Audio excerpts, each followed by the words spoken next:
ఓం శ్రీ అరుణాచలేశ్వరాయ నమః. గ్రంథం పేరు కపాలమోక్షం. ఒక ఆత్మయోగి ఆత్మకథ. గ్రంథ రచయిత పరమహంస.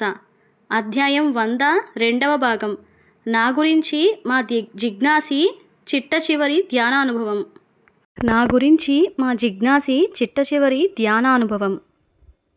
మే 9, 2019వ తేదీన గురువారం మా జిజ్ఞాసికి ధ్యానంలో ఒక విచిత్ర అనుభవం కలిగింది. అదేమిటంటే, మేము మా పూజా మందిరంలో నగ్నంగా అనగా దిగంబర తత్వముగా కూర్చొని చేతిలో గణపతి ఫోటో పట్టుకొని దానికి కుంకుమ బొట్టు పెట్టాలని మా జిజ్ఞాసిని పిలవటం జరిగింది. అప్పుడు జిజ్ఞాసి వచ్చి పూజా గదిలో ఉన్న కుంకుమ తీసుకొని తిరిగి చూసేసరికి చేతిలో గణపతి ఫోటో బదులుగా మా ఫోటో నవ్వుతున్నట్లుగా కనిపించింది. అంటే ఈరోజు నేనే దేవుడిని అయినాను, దిగంబరత్వం పొందినాను అని మాకు అర్థం అయ్యింది. ఇదే విధంగా శ్రీరామకృష్ణుడు తన అవతార పరిసమాప్తిన ఆ సమయంలో తన ఫోటోకి బొట్టు పెట్టి పూజించి నమస్కారం చేసి ధర్మపత్నికి ఇచ్చి దీనిని ఒక సద్గురువుగా భావించి పూజించుకోమని ఇచ్చినారని వారి చరిత్రలో ఉంది. అంటే 1989 11 సంవత్సరాలలో మా సాధన ఆరంభం అయితే 2019 41 సంవత్సరాలలో సాధన పరిసమాప్తి అయ్యిందన్నమాట. ఇది ఇలా ఉండగా ఒకసారి మా అమ్మగారు తన పిల్లలని చూస్తూ, పెద్దవాడు చూస్తే తిండి తిప్పలు మాని ఉద్యోగంలో ఉన్నతి కోసం కష్టపడుతుంటే ఈ చిన్నవాడు కాస్త దేవుళ్ళు సాధనలు అంటూ సన్యాసిగా మారిపోతున్నాడు, వీళ్ళని ఆ దేవుడే మార్చాలి అనగానే అక్కడే ఉన్న మా వదినమ్మ వెంటనే, అలా అంటారేంటి అత్తయ్య గారు, మీ పెద్దబ్బాయి కంప్యూటర్ రంగంలో ఉన్నత స్థితిని చేరుకొని నిష్ణాతుడు అయితే మీ చిన్నబ్బాయి యోగ సాధనలో ఉన్న స్థితి నుంచి ఉన్నత స్థితికి చేరుకొని పరిపూర్ణ యోగిగా మారినాడు కదా, ఎవరి రంగాలలో వారు చేరుకోవలసిన స్థాయికి సంపూర్ణంగా చేరుకున్నా కూడా మీకు బాధెందుకు, ఇలా బంగారం లాంటి పిల్లలు ఉన్నందుకు మీరు చాలా అదృష్టవంతులు అని అంటూ ఉంటే నా ముఖం మీద చిరునవ్వు మెరిసింది. ఇలా నా జన్మ వృధా కాకుండా చేసిన నా యోగమిత్రుడైన జిజ్ఞాసికి మనస్సులోనే కృతజ్ఞతలు చెప్పకుండా ఉండలేకపోయాను. ఎందుకంటే ఈ సాధనా జన్మకి ఆరంభం అలాగే అంతమునకు మూలకారకుడు వారే గదా. ఆ విషయం మీకు తెలుసు గదా, ఏమంటారు, నిజమే గదా. స్నేహితుడే సన్నిహితుడైతే ఎలా ఉంటుందో అదే నా జీవితం అనిపించింది. నేను లేకపోతే వాడు లేడు, వాడు లేకపోతే నేను లేను, వాడు లేకపోతే నా సాధనా జీవితమే లేదు, నేను లేకపోతే వాడి సాధనా జీవితమే లేదు.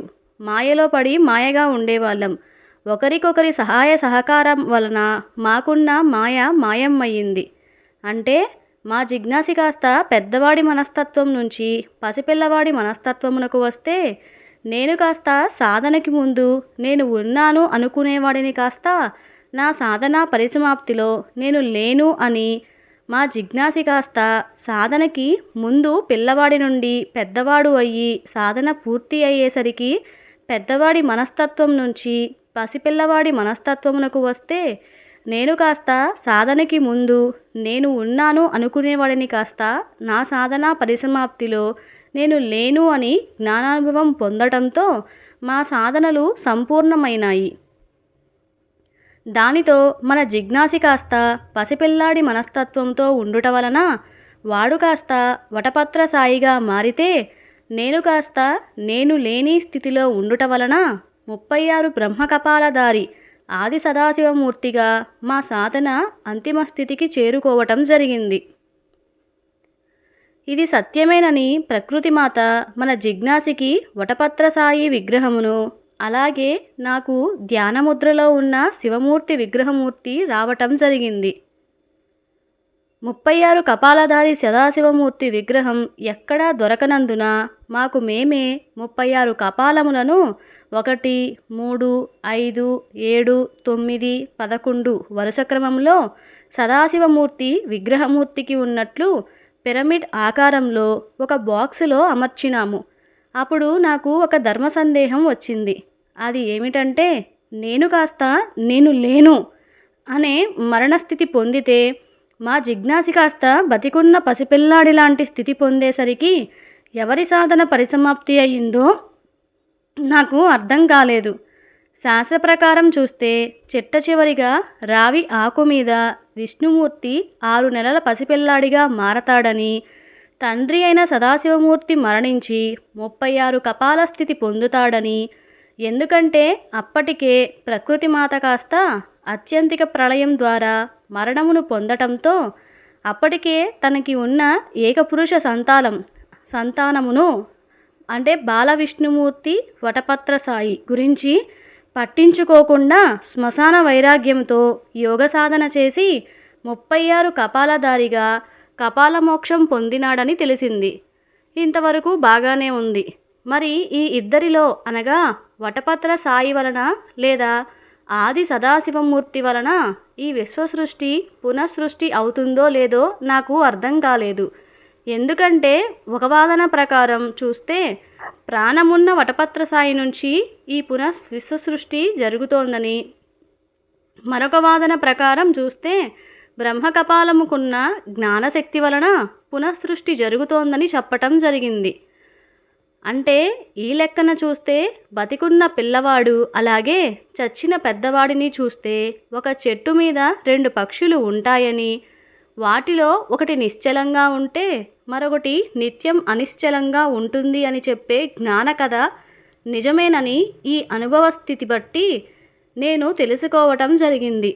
అంటే ఇన్నాళ్ళుగా నిశ్చల స్థితి పక్షి వైపు ఉండి ఈ విశ్వజగన్ నాటకమును చూడటం వలన అక్కడ కనిపించే 2వ పక్షి కాస్త అనిశ్చల స్థితిలో ఎగురుతూ ఉన్నట్లుగా ఉండుట వలన ఈ కదిలే విశ్వం ఉన్నదని భ్రమాభ్రాంతి కలుగుతోందని, నిజానికి మనమంతా కూడా ఎగిరే పక్షి వైపు నుండి ఈ విశ్వనాటకమును చూస్తే అక్కడ ఉన్న నిశ్చల స్థితి పక్షిలాగా ఈ విశ్వం కూడా నిశ్చల స్థితిగా కనపడుతుందని, అనగా ఎగిరే పక్షి అస్థిర మనస్సుకి సంకేతమైతే నిశ్చల పక్షి స్థిర మనస్సు అయిన ఆత్మకి సంకేతమని,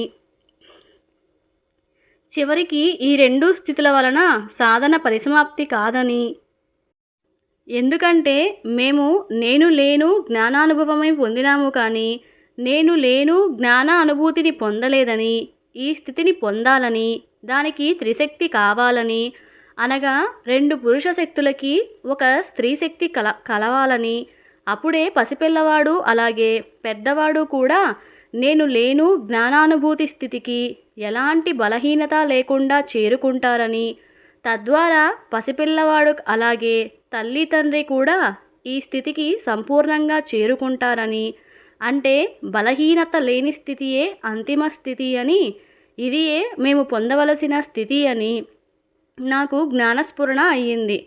తద్వారా పసిపిల్లవాడిగా మారిన మా జిజ్ఞాసికి ఉన్న బలహీనత అలాగే పెద్దవాడిగా మారి చనిపోయిన నాకున్న బలహీనత లేని సంపూర్ణ స్థితిని పొందితే గాని నేను లేను స్థితికి చేరుకోమని మాకు అర్థం అయింది. ఇదిలా ఉండగా ఒకసారి జిజ్ఞాసి నాకు పాంచజన్య శంఖమును ఇవ్వటం జరిగితే మా ద్వితీయ శిష్యురాలు అయిన తారాదేవి కాస్త నాకు నిజ ముత్యపు చెప్పను బహుమతిగా పంపించటం జరిగింది. ఇలా ఈ 2 వస్తువులు నాకెందుకు ఇచ్చినారో తెలియరాలేదు. ఆ తరువాత నాకు సమీరపత్ర అంటే హనుమ ఆకులు దొరకటంతో వీరికి నేను ఇవ్వటం జరిగింది. అంటే మా ముగ్గురి దగ్గరికి సాధనా పరిసమాప్తి సమయంలో ఒక హనుమ ఆకు, శంఖము, సుదర్శన చక్రము, ముత్యపు చిప్ప చేరినాయి.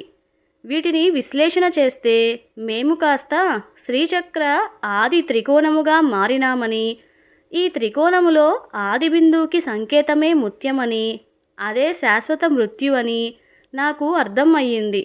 ఎందుకంటే ఈ బిందువులో అమృత సముద్రం ఉంటుందని చెప్పిన శాస్త్రవచనం ప్రకారం చూస్తే ముత్యం స్థానం సముద్రమే కదా. అంటే ఈ లెక్కన చూస్తే మేము కాస్త 36 కపాలములలో 11, 9, 7, 5, 3, 1 స్థితులలో 3వ కపాల స్థితికి చేరుకున్నాము. అనగా ఈ స్థితికి 2 పురుషులు 1 స్త్రీమూర్తి చేరుకుంటారని పూరీ జగన్నాథుడి త్రివిగ్రహమూర్తులు చెబుతున్నాయి కదా. బలరామ, సుభద్ర, జగన్నాథుడు. ఎందుకంటే ఈ గుడి శిఖరము అష్టదళ పద్మముగా ఉంటుందని లోకవిదితమే కదా. ఇలా మేము అనగా నేను కాస్త హనుమ ఆకు వలన నిశ్శబ్ద బ్రహ్మగా మారితే, మా జిజ్ఞాసి కాస్త శంఖనాదం వలన శబ్ద బ్రహ్మగాను, అలాగే తారాదేవి కాస్త ఇష్టలింగ ఆరాధన వలన కాంతి బ్రహ్మగా మారటం జరిగింది. దానితో మాకు ప్రకృతి మాత కాస్త మహామాయగా ఈ 3 బ్రహ్మ పదవులు ఇవ్వటం జరిగింది. అనగా మాకు ఇచ్చిన దైవిక వస్తువులు అనగా హనుమ ఆకు, శంఖము, ముత్యపు చిప్ప గుర్తులతో విచిత్రం ఏమిటంటే, ఈ వస్తువులకి మా పేర్లకి సంబంధం ఉండటం వలన మా సాధనా బ్రహ్మ దీక్షానామాలు వరుసగా నాకైతే పరమహంస పవనానంద, అలాగే మా జిజ్ఞాసికి పరమహంస శ్రీనివాసానంద, అలాగే తారాదేవికి పరమహంస స్వాతినంద అని పేర్లతో బ్రహ్మ పదవులు వచ్చినాయి. అలాగే మా లోగోలు చూస్తే మేము చెప్పింది నిజమా కాదా అని మీకే తెలుస్తుంది. కానీ మా లక్ష్యం కాస్త నేను లేను అనే స్వానుభవానుభూతి పొందటం కావటం వలన ఈ బ్రహ్మ పదవుల మాయ దాటడం జరిగింది. దానితో గుర్తింపులోని గుప్తయోగులుగా మేము మారటం జరిగింది. తద్వారా మేము కాస్త శూన్యబ్రహ్మగా ఏకత్వ స్థితికి చేరుకోవటం జరిగింది. అనగా తారాదేవి నాకు పంపించిన ముత్యపు చిప్ప ద్వారా ఆమె గురుభక్తి శక్తి, ప్రేమ శక్తి, ఆరాధనా శక్తి కలిసి ఆత్మశక్తిగా నాలో చేరింది. అలాగే మా జిజ్ఞాసి నాకు ఇచ్చిన శంఖం ద్వారా వాడి ఆధ్యాత్మిక శక్తి, విశ్వాస శక్తి, జ్ఞానశక్తి కలిసి ఆత్మశక్తిగా నాలో ఐక్యం కావటంతో, నేను వీరికి ఇచ్చిన హనుమ ఆకుల ద్వారా నాలో వీరిద్దరూ ఐక్యం కావటంతో త్రిశక్తి కాస్త ఏకశక్తిగా ఏకత్వ శూన్యబ్రహ్మగా మారిపోవటం జరిగింది. అంటే త్రిముఖ దత్తస్వామి కాస్త ఏకముఖ దత్తస్వామిగా ఎలా మారినాడో అలా మేము మారినామని ఈపాటికే గ్రహించి ఉంటారు కదా. అప్పుడు మా సాధనా స్థాయి కాస్త 3 కపాలాల నుండి ఏకబ్రహ్మ కపాలమునకు చేరుకోవటం జరిగింది. దానితో ఆకాశ శరీరధారి శూన్యబ్రహ్మ కాస్త సంపూర్ణ కపాలమోక్ష స్థితికి చేరుకున్నాడని సంకేతముగా మా అందరికీ తలా ఒకటి నిజముత్యము చేరటం జరిగింది. అంటే ముత్యపు చిప్పలోని జీవి, శంఖములోని జీవి, శాలిగ్రామములోని జీవి కాస్త అప్పటికే మరణించడంతో, ఎలాంటి జీవపదార్థము లేకపోవటంతో, సజీవముగా ఉన్న హనుమ ఆకు ఎండిపోవటంతో, ఇలా మేము కాస్త మా ఆకాశ శరీరముతో శూన్యబ్రహ్మ కాస్త కృష్ణబిలమైన బ్రహ్మాండ చక్రమైన సుదర్శన చక్రమునందు అనగా పరమ శూన్యమునందు లీనం అవ్వటంతో సంపూర్ణ కపాలమోక్ష స్థితి అయిన ఎలాంటి బలహీనత లేని నిశ్చల స్థితిని పొందటము అనగా మరణానికి శాశ్వత మరణం పొందినట్లుగా మాకు వచ్చిన చిట్ట చివరి దైవిక వస్తువైన నిజముత్యము కాస్త మృత్యువుగా మారిందని మాకు ప్రకృతి మాత ఆఖరి సాక్ష్యముగా ఇవ్వటంతో, ఎందుకంటే ఆదిలో విష్ణువు దశావతారాలలో చేప అనే జీవపదార్థం జలం నుంచి ఏర్పడింది కదా. అలాగే ఆదిలో మా ముగ్గురి జననాలకి కూడా జలములోని నేను పవన్ శివాంశ హనుమ కాస్త శాలిగ్రామ శిల పురుగుగాను, మా జిజ్ఞాసి శ్రీనివాస విష్ణు అంశ కాస్త శంఖము పురుగుగాను, మా తారాదేవి స్వాతి దేవి అంశ భద్రకాళిగాను, మేము ముగ్గురం కాస్త ముత్యపు చిప్ప పురుగుగా మా ఆది జన్మలు మొదలైనాయి. ప్రస్తుత సాధనా జన్మ సాధన వలన ఈ జీవ పదార్థాలు కాస్త నిర్జీవ పదార్థాలుగా మారటంతో, ఆదిలో ఎక్కడైతే మొదలైనామో అంతములో అక్కడికి చేరుకోవటంతో సజీవ బ్రహ్మలు కాస్త నిర్జీవ శూన్య బ్రహ్మలుగా మారటంతో మాకు శాశ్వత మరణమైన సంపూర్ణ కపాల మోక్షం పొందామని, ముత్యం కాస్త మృత్యువు అయినదని, మేము కాస్త శూన్యబ్రహ్మలుగా మారినామని సంకేతముగా భవిష్య బ్రహ్మ అయిన హనుమంతుడు ఉన్న సమీరపత్రం దొరకటం, అలాగే మేము ఈ శూన్యబ్రహ్మ నుండి శూన్య బిందువుగా మారినామని సంకేతముగా ముత్యం మాకు రావటం జరిగిందని జ్ఞానస్ఫురణ కలగటంతో, జీవుడు కాస్త శివుడై ఆపై శివం కాస్త శవం అవ్వటంతో ఇన్నాళ్ళుగా నేను ఉన్నాను అనే స్థితి నుండి నేను లేను స్థితికి చేరటంతో, అంటే చచ్చినవాడు తల్లిగా లేదా తండ్రిగా లేదా పిల్లాడిగా, చచ్చినా కూడా వీరి మరణం స్థితి ఒకటే గదా అని జ్ఞానస్ఫురణ కలగటంతో నాకున్న అంతిమ ప్రశ్నకి, నా ధర్మ సందేహానికి అంతిమ సమాధానం దొరకటంతో ఈ జ్ఞానస్ఫురణ నిజ సత్యమేనని అనుటకు నిదర్శనంగా మాకు శివ కుటుంబ విగ్రహమూర్తి రావటం జరిగింది. అంటే ఇందులో ఉన్న బాలగణపతి కాస్త మరణం పేరుతో నిమజ్జనం అవుతూ ఉంటే, తల్లి కాస్త సతీదేవిగా మరణం పొందితే, ఆదియోగి కాస్త జీవసమాధి పేరుతో మరణం పొందటం జరిగింది. అలాగే మన జిజ్ఞాసికి నిజముత్యపు ఉంగరం వస్తే, నాకు నేపాల్లోని పశుపతినాథ్ క్షేత్రం నుండి నిజ రుద్రాక్ష కాయల మాల రావటం జరిగింది. నాకున్న కోతి బుద్ధి వలన ఈ కాయలు నిజ రుద్రాక్షలా లేదా భద్రాక్షలా అని సందేహం వస్తే, అప్పుడు వీటిని నీటిలో వేస్తే నీటి మీద తేలేసరికి ఇవి నిజ రుద్రాక్షలు అని నిర్ధారణ అయ్యింది. ఎందుకంటే నీటిలో లేదా పాలలో వీటిని వేస్తే తేలితే రుద్రాక్షలు అని, అదే మునిగిపోతే భద్రాక్షలు అని ఎందరికీ తెలుసు. ఎండిన రుద్రాక్ష కాయలను శుభ్రంగా నీటిలో నానబెట్టి తోలు తీస్తే అందులో కేవలం 54 రుద్రాక్షలకు 36 రుద్రాక్షలు మంచివిగాను, మిగిలిన రుద్రాక్షలు అన్నీ పుచ్చిపోయిన రుద్రాక్షలుగా ఉండటం జరిగింది. అంటే నాకు ధ్యానంలో 36 కపాల దృశ్యం నిజమేనని దీనికి సూచన ఇచ్చినట్లుగా నాకు అనిపించింది. దానితో మా సాధన సంపూర్ణంగా పరిసమాప్తి అయ్యిందని మాకు అర్థం అయ్యింది.